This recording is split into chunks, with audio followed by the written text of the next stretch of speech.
Our next guest says new rules for financial firms should not focus on preventing them from failing.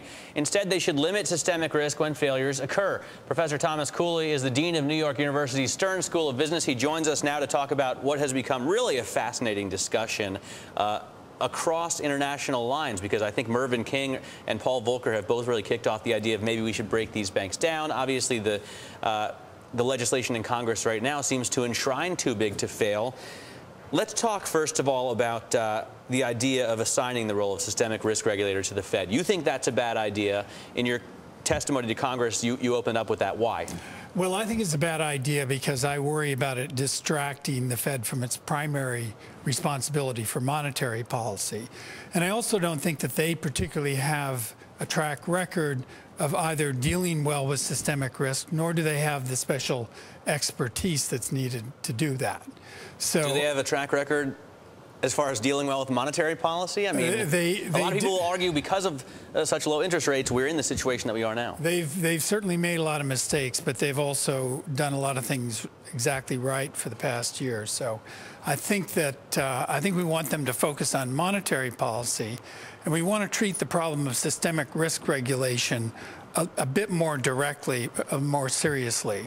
You do make a point that we've had a number of different financial authorities in our system that have been born out of crisis, a number that have failed and are no longer around. The main three now, of course, are the Fed, the SEC, and the FDIC. Should one of these, or should any of these three, have spotted the systemic risk problem in the system already? I mean, are they all responsible for the problem? Is one any more than the other? Well, they probably all should have spotted the problem, and some of them probably did. But the problem is that the risk regulators didn't have much of a voice in any of those institutions.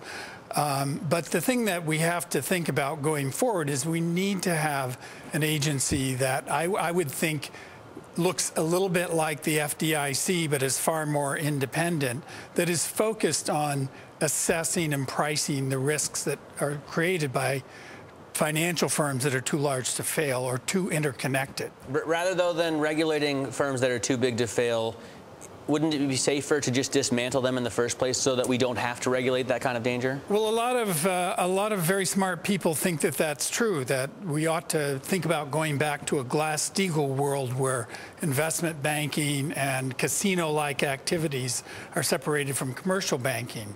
And that's a kind of a brute force way to go about it. I think financial evolution has taken us past that point. But if we're not willing to properly assess and price and penalize firms for creating systemic risk, then maybe that is the best solution. If you do that, do you face the problem that we don't remain globally competitive? I mean, is there really a reason? Do we have a national benefit from having such big institutions? Well, you know, that argument is made a lot, that if you force us to break up, we won't be able to compete with the universal banks from Europe or from elsewhere in the world. And the truth of the matter is we competed extremely well from the 1930s until very recently, when commercial banking was kept separate from investment banking and other risky activities. Indeed, we developed and evolved the model for what investment banking ought to be.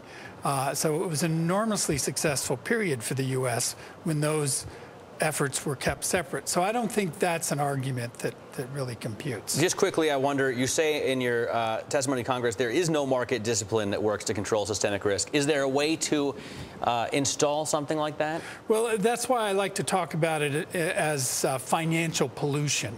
You know, and there is a principle in environmental control that says you need to make the polluter pay. And if you make the polluter pay, he'll be less inclined to create those kinds of externalities that the rest of society has to suffer from. And in this case, it's the financial commons that's being polluted by the activities of these firms. And the best way to get them to stop doing that, or to get them to be cognizant of it, is to make them pay for doing it. All right, Professor Cooley, thank you so much for joining us. Thomas Cooley, Dean of NYU Stern.